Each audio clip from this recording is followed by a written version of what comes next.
Dito guys, grabe ang aking natuklasan. Hindi ko inaakalang. Pwede pala to. Naubusan kasi ako ng budget ngayong araw. Kaya kailangan dumiskarte.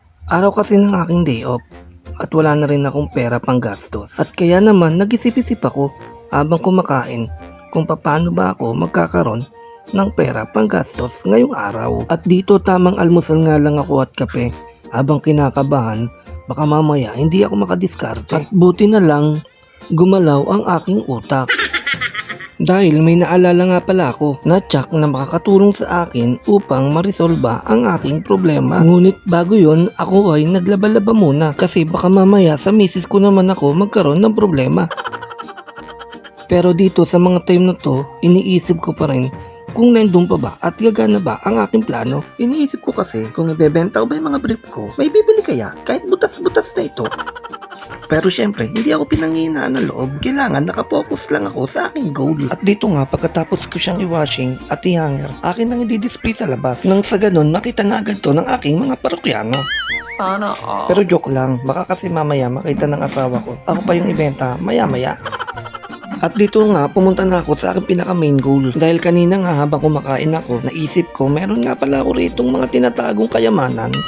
Sana all. At dito nga, pagbukas ko ng pintuan sa kabilang CR namin, bumungad agad ang aking inaanap. Naalala ko nga pala, marami nga pala akong tanso dito. Etong mga tansong to, yung isa galing sa pinagpalitan ng wire namin sa aming motor. At yung iba naman nadamay dito sa sunog sa lugar namin. Kaya naman naisip ko, bakit kaya hindi ko to ibenta? Nang sa ganun, malutas ang aking problema. Ito nga, unti-unti ko na silang nilalabas. Iniisip ko pa nga kung paano gagawin ko yan. Kung babalatan ko ba o susunugin ko na rin. Kasi nga, kung babalatan ko yan isa-isa, yung isa kasing wire na galing sa motor namin, maninipis at sobrang dami ng wire. Kaya naman nangangamba ako baka mamaya abutin ako ng siyam-siyam dito. At dahil nga sa limitado lang din ang oras namin, dahil hapon na to, baka mamaya hindi ko naabutang bukas ang mga junk shop. Kaya naman napagpasyahan ko na lang na sunugin ito. Pero bago yon, kailangan ko munang tanggalin isa-isa yung mga terminal. Dahil makakasagabal lang yan sa aking pagsunog at makakapagpatagal pa. At dito nga habang tinatanggal ko isa-isa yan, napapaisip na ako, magkano kaya aabutin lahat to? Dahil may nakapagsabi nga pala sa akin na tumaas na daw ang kilo ng mga tanso ngayon.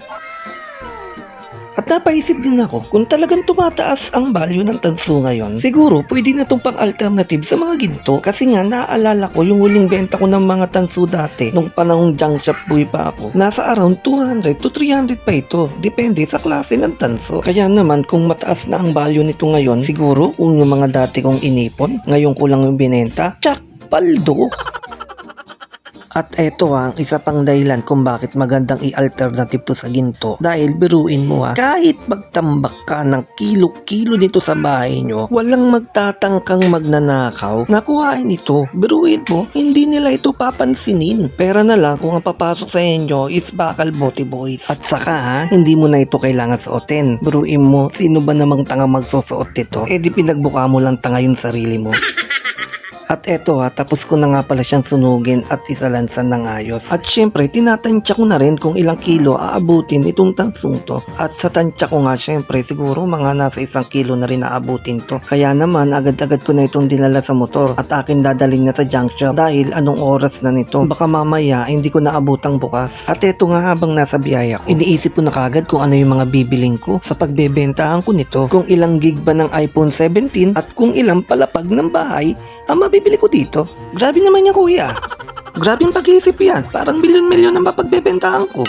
Sana all. At dito nga, nakarating na ako ng junk shop at inabot ko na kay kuya ang tanso upang ipakilo. At pag abot ko nga kay kuya, agad niya itong chinek, baka mamaya may palamang bato ito sa loob. Dahil yung iba ganun ang ginagawa upang makapangdaya. At pagkatapos nga, minagnet niya ito, baka mamaya may nakahalong bakal. At nang masigurado nga ni kuya na purong tanso ito, agad niya itong tinimbang. At tara, samahan niyo ako kung ilang kilo at kung magkano ang mapagbebentahan ko nito. Syempre, kung bago yon, kung nakarating ka na dito sa part ng video na to, kung hindi ka pa nakapalo, mag-follow ka na. Nang sa ganon, lagi kang updated sa aking video. At syempre, pa-share na rin. Maraming salamat. 1.3. 1.3. Sige po. 1.3, naabot. Magkano po? 650. Ah, 650. Magkano ba per kilo ngayon? 100 mas kwenta. 500. Pero tumaas na nga eh. Tumas na ba yun? Hindi kasi dati, yung benta ko niyan, nasa 200 lang. 350. 350 ngayon, 500 na. 550. 5 tapos bumaba 50. Mas kwenta. Okay. Walang problema po. 650. Tumaas na pala ang kilo ngayon. Ay, bumaba pa pala 50. 1.3 sa 1 kilo at 3 guhit times 500. 650 ang inabot. Pwede na, pwede. Ayos, paldo. Paldo. Yun. Paldo. Paldo, kapinitan natin 650. Barya nga lang.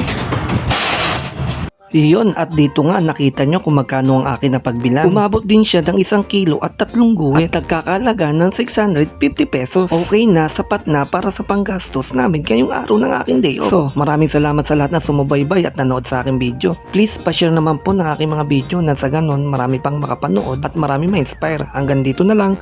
Maraming salamat!